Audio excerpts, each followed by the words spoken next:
What's up, YouTube? What's going on, guys? Today I'm going to do an album review on an album that Needle Drop is actually talking about today or yesterday. Link to Jumble Junkie Music, also metal reviews, Ricky Shore, just because Ricky Shore is cool. He covers a variety of things on his vlog channel, not just music. Epic guys, if you subscribe to them you will not regret it. Itchy elbow. Acid Bath, When the Kite String Pops, 1994, Rotten Records.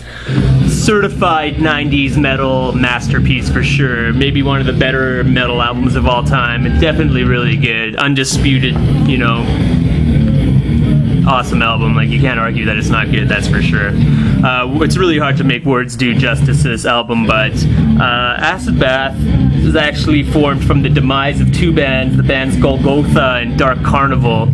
I guess Dax, the singer, the lead singer in this band, Dax, he was singing in this band called Golgotha, and one of the members of the band took objection to some of his lyrics. He had lyrics like cutting this woman from hole to filthy hole and stuff, and he was all like, I don't know, I don't like it. And I don't know what happened with the Dark Carnival band, but anyway, members from both bands collabed, came on here, and made an awesome album. I love this album. It's very, very cool. If you're into like morbid, blasphemous, dark, colorful kind of shit. The music on here is very varied, which is very important for me to like a metal band. They incorporate elements of, like, you know, rock, blues, death metal, thrash, what else? Sludge, especially, lots of sludge. But yeah, the lead singer described the sound as death rock. I don't know what that means, but they play with a lot of integrity and a lot of flair, that's for sure. The lyrics on here are pretty cool. They're one of the many highlights of this album.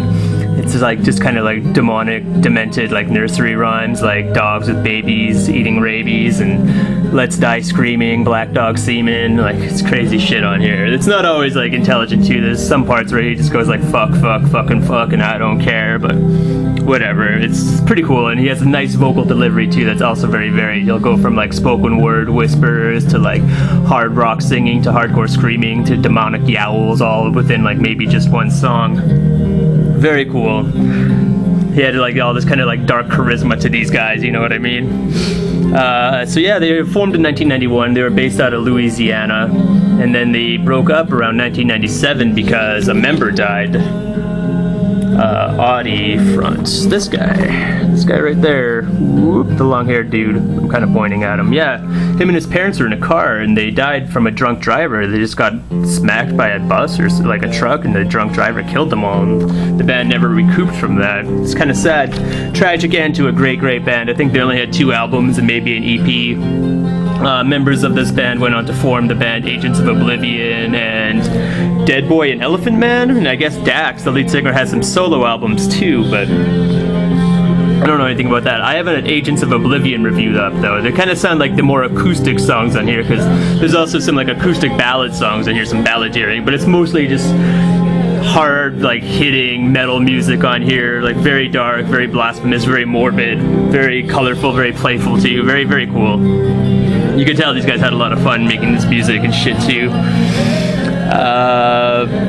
Where was I? I always lose my place. But anyway, yeah, it's a brilliant album. It's very ambitious, very colorful. I really like it. The cover art was done by a serial killer by the name of John Wayne Gacy, who he painted all these paintings. There's a painting on the back too, the 7 Dwarves. He painted these on death row. He was on death row for 14 years and got into oil paintings, and he was painting himself. Because when he was free, he killed and raped 33 boys. Young boys, men, whatever. I don't really know how old they were, but yeah, and he kept some of the bodies in a crawl space, but he'd also throw parties and dress up like this clown, Pogo the Clown. Because he would say, I think he was quoted as saying, clowns can get away with murder, but that's pretty much all there is for artwork on this album, and then some lyrics on the inside. And just what we get on the back here. It's 14 songs, and it's really good. If you're a metal fan and you didn't get into this album yet, I highly suggest you do. Your friends will look down on you for not knowing who Acid Bath is. And just being able to show this to your friends and blowing their minds, because you will. Any metal fan who will listen to this will automatically like it. It's really classic shit. It's very innovative.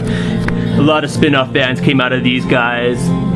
But like I said, morbid lyrics, very varied musicianship on here. The production is, you know, pretty tight on here. I really like it. One of my favorite albums. That's pretty much it. I'll just put the plugs up again for the guys that shut it out. Anthony Fantano, Ricky Shore, Jumble Junkie, awesome guys. Near flawless album, very epic, very cool, very much so worth your time, worth your money, worth downloading, worth whatever you can do to get your hands on this music. I really like it. As far as metal music goes, near perfection right here. Acid Bath from the Kite String Pops, 1994, Rotten Records.